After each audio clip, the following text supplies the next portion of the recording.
Welcome back to Hannity. Now, while the initial talks on the fiscal cliff are underway, one can't help but wonder what happens if lawmakers fail to reach an agreement and we, quote, fall off the fiscal cliff. What does it mean for you? What does it mean for the American people? What does it mean for your wallet? After all, it wouldn't be the first time that our leaders in Washington fell short of, quote, compromise. Joining me now, radio talk show host with the Salem Radio Network, Hugh Hewitt, and Mary Walters back with us. Guys, good to see you. Thanks for being here. Good to see you. You know, I always look back to TARP, panic, we got to get this done. And you always get a bad deal when that happens. So now the clock's ticking. Would it be better that no deal at all be struck than a bad deal? Absolutely, Sean. I think that the Republicans won the House. They did not win the House so that they go back and take away the home mortgage interest deduction, the charitable deduction. The heart of the Republican Party are homeowning, charity giving, church attending, middle class people. So you're saying no tax increase at all because there's, quote, revenue enhancements. If they can figure out a way to do it without hurting the center of the country, yes. But the fiscal cliff is a manufactured crisis by the Congress. They don't have to go over it, but they also don't have to cut a deal that hurts the middle class. They're going to gut defense. I mean, and everyone's going to, and the president's demagoguing it already, saying, quote, they're holding the middle class hostage. Right. And I didn't see that the Republicans were saying, no, you're holding them hostage.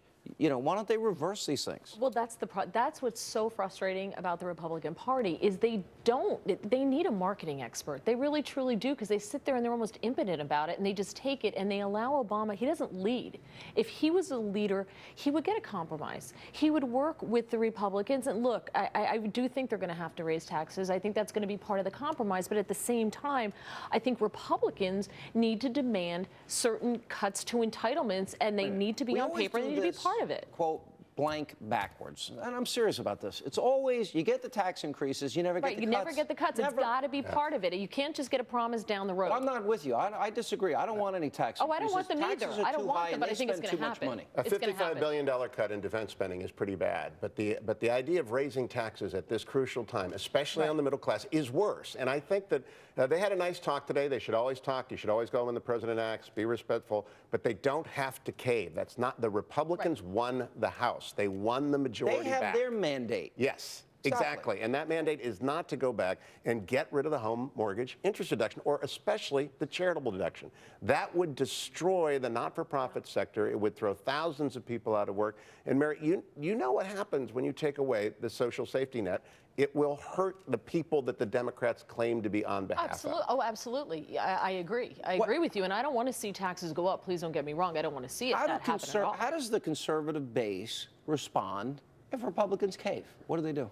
I think right now they're curled in the fetal position. They're just going to start rocking back and forth and banging their head on the wall at this point if they cave. I really do, because I think they're just so disappointed. The base or the congressmen, the people that are elected? No, I think the people who are elected. Why do I sense this coming? It's going to happen. And Chris Christie, I think, had it right about get the spending cuts first. But then you hear Bob McDonnell. Now, he rolled back spending to 2006 levels when he was elected in 2010. Yeah, there are some good signs out there. Today, John Kasich in Ohio, who's a real leader, said we're not joining the Obamacare state exchange. And so did Wisconsin, and so did Mike Pence, and so did Texas. And so the Republican governors are showing you don't have to roll over because the president won a narrow victory over Mitt Romney. It's not a wipeout. It's not a landslide. It's 400,000 vote switch in 4 states. Mitt Romney is the president-elect. So I think that Republicans are going to start communicating with their leadership that, hey, go ahead and talk, do a deal. If you can fix Medicaid and Medicare, by all means, but don't take a half deal. Bob Woodward described when they were having that Nicorette summit that apparently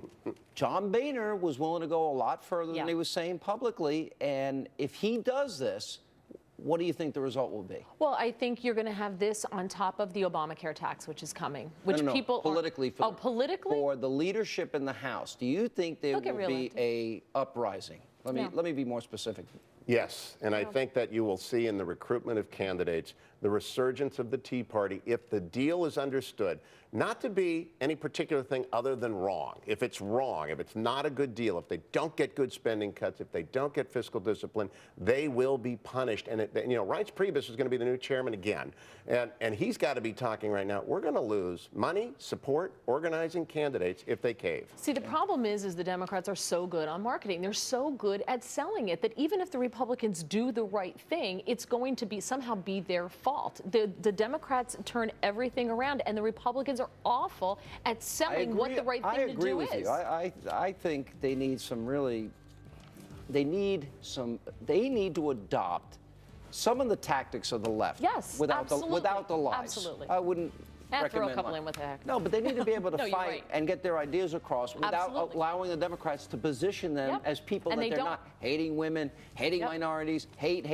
I mean, this is all, they've allowed this to happen to Yes, themselves. I so. agree. And the they fiscal take it. cliff They is just take not it. that bad a I thing. agree. It is I agree. not that far down, Bad and for they the can feds. come back and negotiate again. And they can All make it right, guys. retroactive. Good to see you. Thank you, Sean. And coming up,